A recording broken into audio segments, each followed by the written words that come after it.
Ready to talk about the border?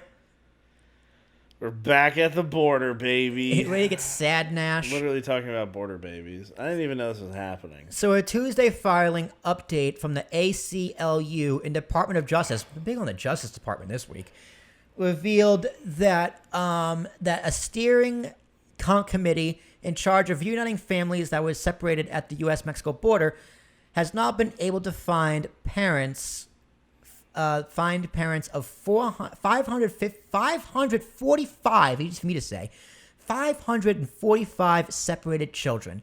Efforts to reach these parents via telephone have been unsuccessful, and those involved are not hopeful that will change. 2/3 of these parents are believed to be in their respective countries of origin.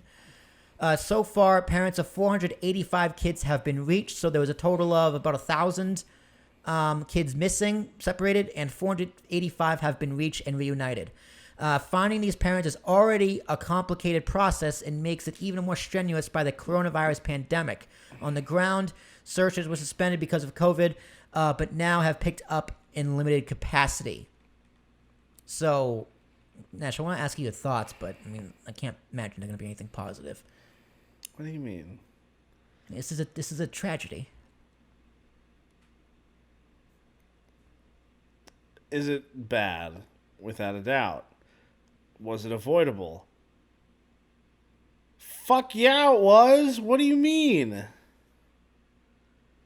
Yeah, don't separate parents and kids, dude. No, you broke the law and dragged your kid into it, and things didn't end up right. Yeah, I get that point. I do. But the answer isn't was going to separate you. Okay, well, dude, the answer... the fucking answer is don't do it in the first place, because this can happen. I know. Don't hop the border illegally. This didn't happen. If they cannot find the parents, what the hell are they supposed to do? That isn't, like, they are trying to find the parents. Morally, that is the right thing to do. I don't know if it is legally. Lord knows. They should have done it in the first place. They shouldn't have been separated in the first place. They shouldn't have crossed the border in the first place. Yes, I agree. But they did. And the fact that they did doesn't mean it's okay to separate them. No, it doesn't. But you can't avoid it because guess what? They've gone off the radar now. When they should be in home quarantining and they won't answer the phone. From the U.S. government. So, welcome to reality. Like, I don't know what else. Like, it's bad. I feel very bad for the kids because guess what? The kids didn't make this choice. They were put into it. And now you, shitty parents, have put them in a terrible opportunity. Jeez, so I don't feel bad for the people trying to find their parents because those are fucking saints in my book. But everybody else that was involved other than the kids is a shitty person. Trying to flee a shitty country. Okay. Are you telling me you wouldn't have crossed the border if you were from those other countries? What countries? Like, pick a country in South America. Venezuela. Nah. You would have stayed in Venezuela? Or I wouldn't have brought my fucking kids with me because guess what? They could get separated from me. You would have left your kids in Venezuela? And sent the money back? Yeah. Because guess what? That would have been shitty on me. But you know what would have been even shittier on my kids? If they got fucking separated from me and then I didn't answer the goddamn phone. So you don't blame the government for this at all? I don't blame the government for this at all. No. Because they're trying to find them. Yeah, they're trying to find them. Okay, so how this started. Thousands. I mean, if it comes back that the government was just lying about trying to find them, yeah, that's kind of a dick move. But guess what? You shouldn't have brought your kids over illegally. Thousands of families were separated in 2018 under President Donald Trump's zero-tolerance policy, but a federal judge ordered that those families should be reunited. Soon after, many were, but in reality, many more families had actually been separated.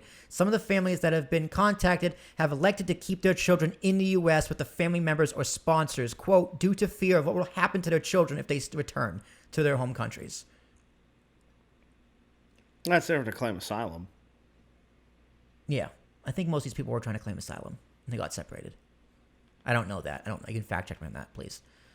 So it was later revealed that Trump administration had been separating families back in 2017 under a pilot program. A court order reuniting the families was not issued until last year. So a steering committee, which the ACLU and the organization of members is now searching for these parents. According to the filing, the government provided a list of 1,500 children. Quote, what happened is horrific, said Lee Gellerant, deputy director of the ACLU Immigrants' Rights Project, who has been leading the litigation. Quote, some of these children were just babies when they were separated. Some of these children may not have been separated for more than half their lives, almost their whole life, and they have not been with their parents. It is critical to find out as much as possible about who is responsible for this horrific practice, while not losing sight of the fact that hundreds of families have still not been found and remain separated. This is so much work to be done to find these families. You really don't have any compassion for any of this? Of course I have compassion for the kids. I don't have compassion for the parents. I don't.